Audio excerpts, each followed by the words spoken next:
When we're in relationships, we all say that we value honesty, but there are elements of honesty that we might be overlooking. Hi guys, and welcome back to my channel. And if you're new, welcome to my channel. My name is Stephanie. It's Anya Steph Anya for short, and I'm a licensed marriage and family therapist. In today's video, I'm going to be sharing with you a concept about honesty that I thought was really fascinating from the book His Needs, Her Needs by Willard F. Harley Jr.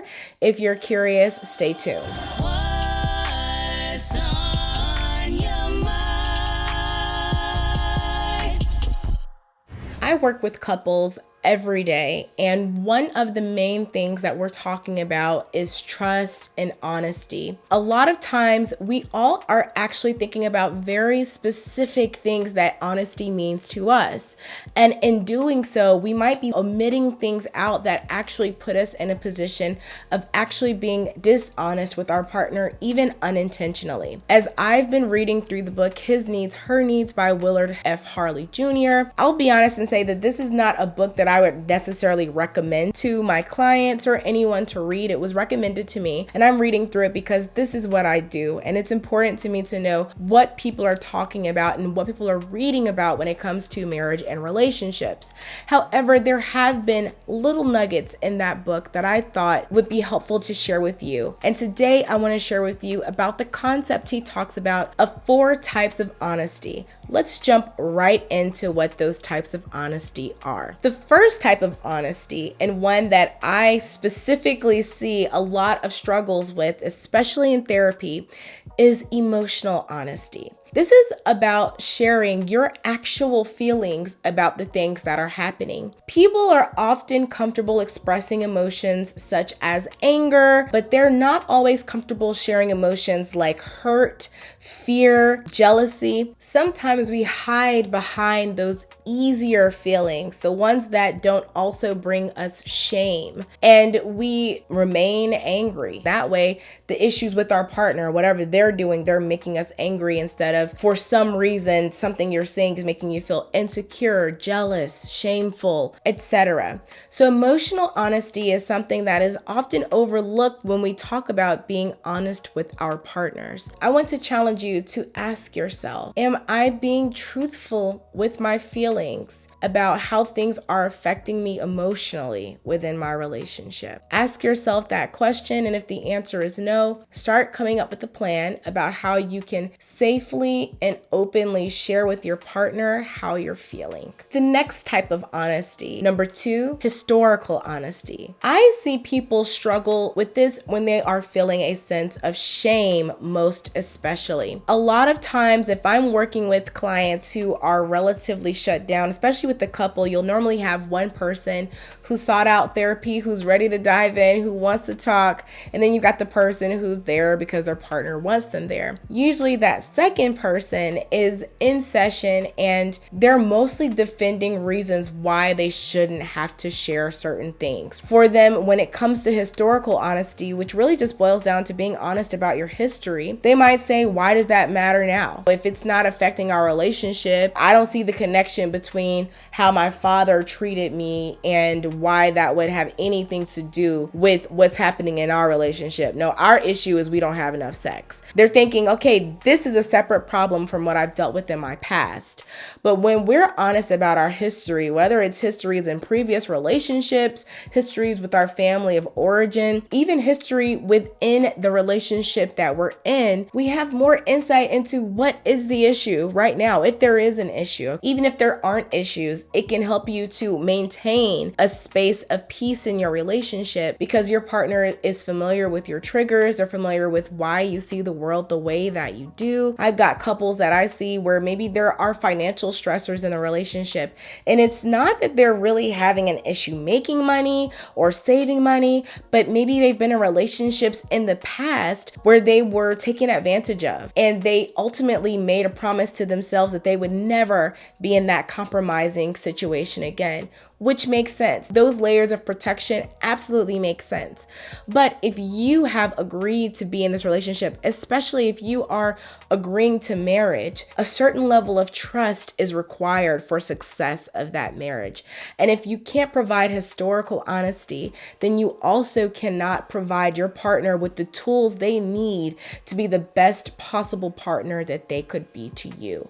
So historical honesty is another very important element of reaching full honesty in your relationship. Number 3, current honesty. What does that mean? That means being honest about your daily life. This is the honesty we're most familiar with. You're being truthful with your partner about who you're with and what you're doing.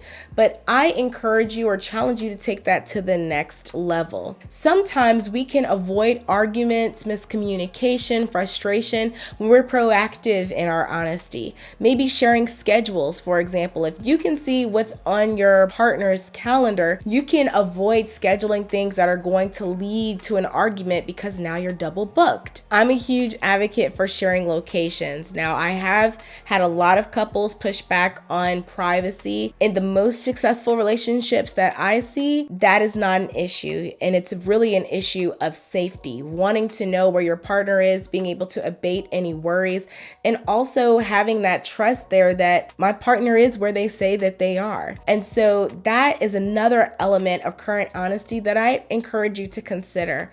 Are you comfortable sharing your location with your partner? And if not, I challenge you to really ask yourself why. Something that Harley says in the book about current honesty is that your partner should be able to reach you most, if not at all times.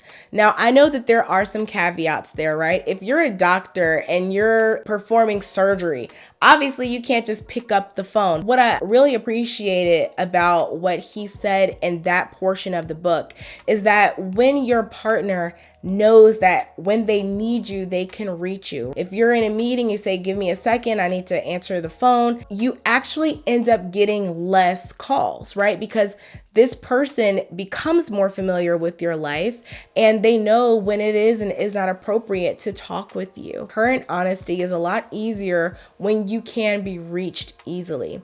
If I'm honest with you guys, I like to be transparent. This was something I really had to think about and I'm still thinking about because I am not always easily accessible. I'm the type of person that tries to purposely create some distance between myself and my phone, or if I'm with people, my phone will stay in my purse. And so I don't always get to my phone quickly. And so that has been something that I've been trying to think about. So you guys, when I'm sharing these things with you, I'm not trying to say from a high horse, you need to be doing this. This information is information that I have to take to heart as well and work on every day, just as I'm challenging you guys to do. And lastly, this is an important one. Number 4, future honesty. What does that mean? Being honest about your hopes, dreams, plans for the future. This actually aligns with things I've talked about with Gottman in the past. That's one of their biggest things. If you want to watch a video on building emotional intimacy or the Gottman principle of working with couples itself, then definitely check out those videos. But one of the most important components of building a solid foundation with your partner is being honest with each other about what you're wanting. So I see, for example, couples who come to me, we're in the dating stage, maybe one of the partners voiced that they don't want kids and the other one was like, that's fine, I also don't want kids. And then here we are 5 years later and that other partner is saying, well, I thought they would change their mind. This happens a lot, okay? So there are so many times where we might not be honest with ourselves or our partners. Maybe you want to be an entrepreneur, but you're scared to take that jump. So you don't want to tell your partner because you think at that point they're going to hold you accountable. But what's the alternative? You're going to a job that you hate every day, moving up where you are, getting promoted, getting more money, but you're still miserable. You're upset, you're frustrated, you're jealous when you see other people doing things in the space that you wish you were in. And it affects your marriage because that person is always there with you. A lot of times we have that negative affect or feeling. Our partner unfortunately receives the biggest brunt of those feelings because we are not in a place to properly deal with our emotions. So thinking about the future and being honest with your partner about what you want that future to look like as a unit and as individuals, that is a very critical part of honesty that you want to make sure you're focusing on and incorporating in your marriage. Okay, guys, so that was the 4 types of honesty that you want to make sure you're thinking about in your relationship: emotional honesty, historical honesty, current honesty, and future honesty. If you have one of these areas that you're going to be focusing on, working on a little bit more, for me, it's going to be that current honesty with trying to remain available on the phone. Or if you have some examples of ways that you've been able to incorporate some of these honesties into your relationship, please share that in the comments below. We're all targeting healthy, long-lasting relationships, and I want this to be the community, the platform where you're able to get the most support for your relationship. Again, my name is Stephanie. It's Anya, Steph Anya for short. I ask that you subscribe to my channel, turn on the bell notification so that you know every time I upload a video. Please like this video and comment below any other relationship-based videos that you would like me to create. Thank you for watching this video all the way until the end. You didn't have to, but it helps me so much, and I appreciate you for it. So thank you, thank you, thank you.